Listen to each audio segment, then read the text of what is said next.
Hi there, I am recording this video in response to a post in my astrology group. The group is called How to Read Natal Charts, and somebody posted something about how he has already decided that he's going to kill himself before he's 25. He's 20 years old right now, so it's not like something that he's planning on doing later today or tomorrow, but like it's just like in his head, like this is a thing that's going to happen. And his question was, where does it show up in my chart? He posted his chart. And he got a lot of really well-meaning responses from people who were basically trying to talk him out of it. And I'm recording this video response because I don't know, I guess I kind of have a lot to say on the subject. So I have actually been in a situation that was so incredibly painful for me that if I didn't get out of it, I certainly would have killed myself, even though I knew that if I got out of it, I would be okay. I didn't see a way out of it at the time, and I couldn't stay there. And before I went into the situation, I knew that there was a good chance it would come to that. And I couldn't even get myself to go into the situation until I gave myself permission to die if it came to that, if it got that bad. So I'm speaking from a place of having had experience where something was so painful that dying really did seem like the best option. And while I appreciate that the responses to the topic are encouraging and well-meaning and um, trying to get the person who posted it to get some help or to feel better somehow, I see a dynamic at play that, okay, so I'm just going to dive right in. There is a therapeutic modality called IFS. It stands for Internal Family Systems. And basically, through this practice, I've discovered that inside of me, there's like a whole bunch of different parts.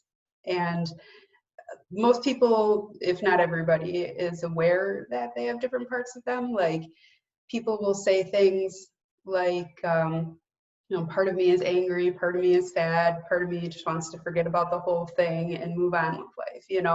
So like most people, if not everybody, like get that like different parts of them can feel different things at different times. The thing that most people don't get is that these parts of us are actually like really well developed, like almost like sub personalities within us, almost like characters or almost like people inside of us that are us. They're parts of us, but they're actually relatively distinct from each other, and they interact with each other. And some people are more aware of this than others.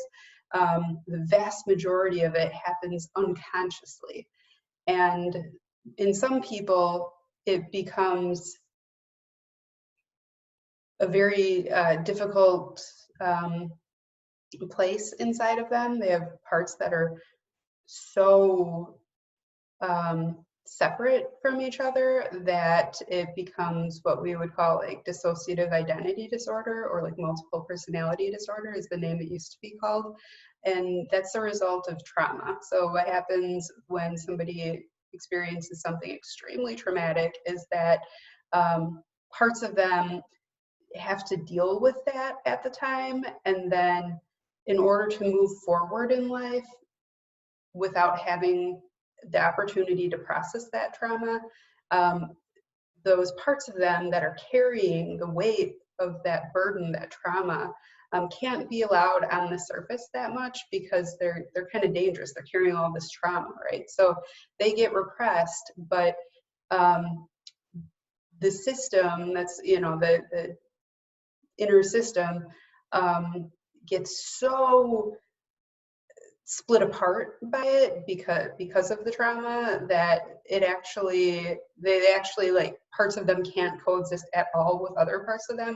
So when they come to the surface, they push the other ones completely aside. So that's what multiple personalities are. But most people don't experience that. Even people who have had some severe traumas don't always develop that. But what happens instead is a milder version of that. We have parts of us that we just completely repress that don't get to come to the surface at all, or not very often. And I'm here to tell you that pretty much everybody has parts of them with suicidal ideation. Everybody basically has parts of them that, everybody has, yes, everybody has parts of them that are ready to check out if things get bad enough, depending on the situation. And then there are other parts of us whose job it is to keep us safe. Well, they're all trying to keep us safe. They just go about it in different ways.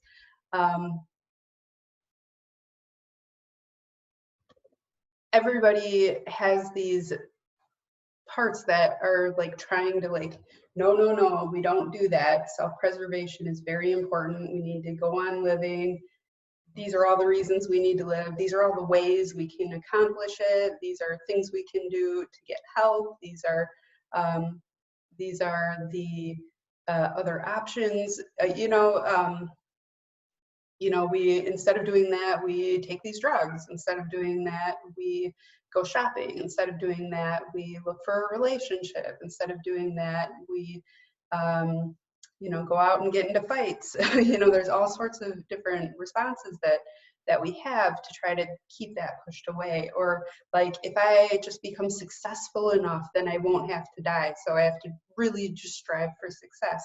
And basically what all of them are doing, every part of us, is just trying to keep us safe and have our basic needs met. Our basic needs are connection. Humans need connection, love, acceptance, food, shelter, physical safety and security. Every part of us is just trying to be loved and safe, basically. And they go about it in different ways, and it can get really complicated looking. But what I am seeing on this post is that when people read that somebody's thinking about dying, the part of them that is usually in their unconscious, they're not aware of it, that sometimes thinks like the way out of this is for me to die, gets triggered. That's why it's really important to put trigger warnings on posts like that. The part of them that has some suicidal ideation gets triggered, and then the parts of them that try to keep that part in check show up loud and strong. Some of them want to get aggressive and fight about it. Some of them want to be logical. Some of them want to be spiritual. Some of them want to be pragmatic. But everybody responds to the person the same way they respond to their own suicidal ideation parts, to try to keep them in check. Only people that have really been through it have a response that seems to understand like what exactly they're getting at there. And even sometimes in those cases, like they've been through it, but they're not talking to the person where they are. They're talking to the person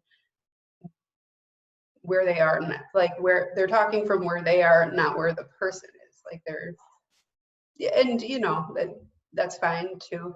I guess my response here is that, first of all, if someone's suicidal, like I'm not going to try to talk them out of it. like I said, I've been there, and I think it is important to understand the dynamic at play, that if you take away or try to take away somebody's last resort escape from the pain that they're in, it's not gonna have good results. They just push you away. And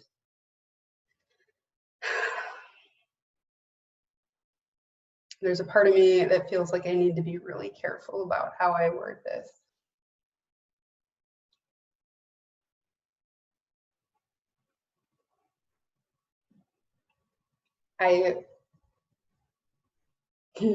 Maybe I'm being a little bit too careful here. All right. I'm going to take just a moment. I'm going to pause this video. I'm going to center myself. All right. I think at this point, I'm going to go ahead and ask some questions to the person who posted this post. It is an astrology post, and none of this video has had anything to do with astrology yet, and that's what feels right now. I know that what you want to know is about astrology, but I think some other people have already responded. Well, yeah, I guess I could just take a moment. You do have a Grand Cross in your chart, and that is a very painful thing to have in your chart. It involves Saturn in the 8th. That's a very painful thing too. And basically, Grand Crosses create a lot of inner conflict, and they can be extremely painful. And the way to work with that is to just be present with the pain, and as much as you can. It's possible to get kind of stuck there if you go too far into it, if you're not in a safe place to do that. You know what, in fact, I'm gonna back right off of that. Generally,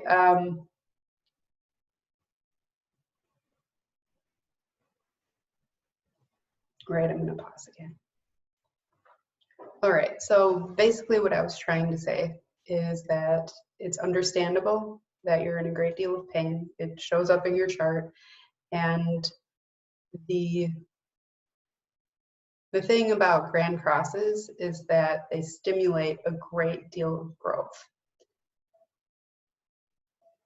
And anything that I say beyond that is gonna basically sound like it's trying to talk you into changing your mind and sticking around. And I'm not gonna do that. I'm not gonna try to change your mind. I think that you have the right to make that decision for yourself. However, I'm curious about some things. First of all, you mentioned that you're a starseed and that you don't belong here. So one question I have is, if you're not supposed to be here, why are you here? How did that happen? And what's the purpose of you being here? I mean, you must have come here for a reason, right? So that's one question. And then another thing that I noticed is that there was a, like you commented that you feel like you don't want to live if you can't be successful, but it's unlikely that you'll be able to be successful because you don't have the energy to do it. So I'm curious what success is. What does success look like? And what will happen if you're not successful? So those are my questions. I'm going to go ahead and stop this and upload it now.